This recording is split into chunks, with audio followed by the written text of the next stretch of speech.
I don't think you should ever forget about someone's past. Whether that may be your friend, the person you're talking to, or anyone you have some sort of connection with. I feel like once you get into that stage of getting to know someone, and you guys might open up about certain things, it's important to keep in mind what they say, you know?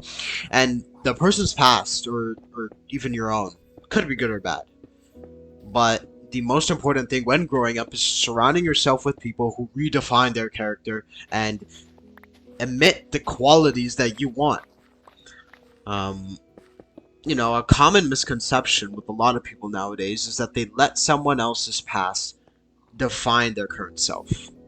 And you might say that's obvious. But this happens a lot of the time. This also happened with myself, where you will meet someone after 2 years, after 3 years. That person, that friend of yours, could have been a little toxic. They could have been annoying.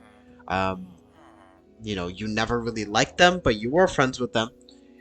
And you meet them again, but you don't talk to them with a clean slate. You know, you don't try to restart. And those that do restart are oblivious to the other person's past. You know, they expect some sort of change, and you shouldn't expect change in anyone. I feel like change is extremely hard, and people don't understand how much it takes to actually change as a human being. There's a lot of habits and things that you have to work on, and I think I would say majority of the people even next to you, around you, those that you want to be friends with, struggle with that on a daily basis. And I would say that change is really easy to notice in almost the first 15 minutes of having a conversation with someone. Um, I think that that's almost universal, in their tone, their attitude, the way they speak. I think it's very easy to tell if someone truly changed or not, especially if you were friends with them before. Something that always comes in my mind is um, the idea that people ruin other people's ability to change. We essentially nerf one another. Um, and for myself, I have a very similar experience where I've had a friend group that couldn't see me in a different light, and couldn't take me serious and couldn't accept that I had the ability to redefine myself. I felt like I was looking to redefine myself that part of my life, and I felt like no matter what I would do, you know, I didn't want to completely distance myself from those friends because I talked to them a lot. They were the main friend group I talked to, and you know you are with who you surround yourself with. And I took the decision to stay away from them. I took the decision to stop talking to them and slowly move myself away from them. And I have been much happier in terms of becoming a new person and changing myself for the better. Uh, and essentially restarting my own public image. People won't change if the way they live life is satisfying, even though the satisfaction that they are getting isn't necessarily good for them. I think a big question we need to understand is what does it mean to change?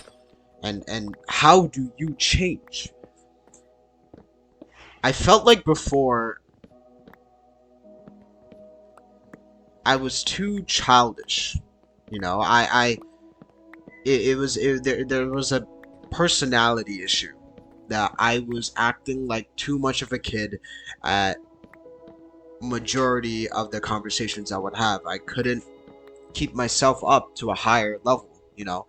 Um, I was never able to bring out the serious side of myself in certain situations, and one of the most important things for me to take that part of myself is focus on my speech. Being able to articulate yourself in a manner that brings in respect, and I think that's extremely important as you're growing up. Um, you need to be able to talk professionally, even with your own friends. You need to be able to keep that sense of tone with them. And I think that is something I'm always working on. It's the reason why I make these videos, and I do that in my free time a lot. Is working on that myself and working on that every day. It's not only a great life skill to have, but it makes you feel more disciplined. And I feel like even though it's just a feeling, it can go a long way. Being more controlled in your own manners.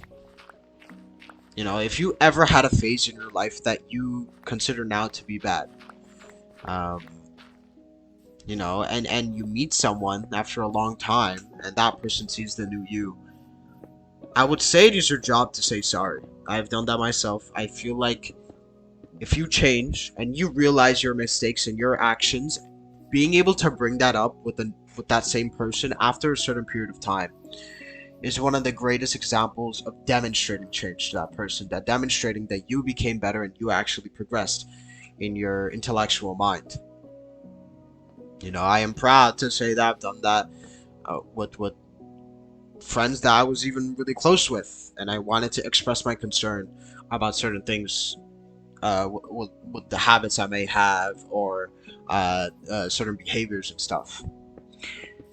It's great to be able to demonstrate your change.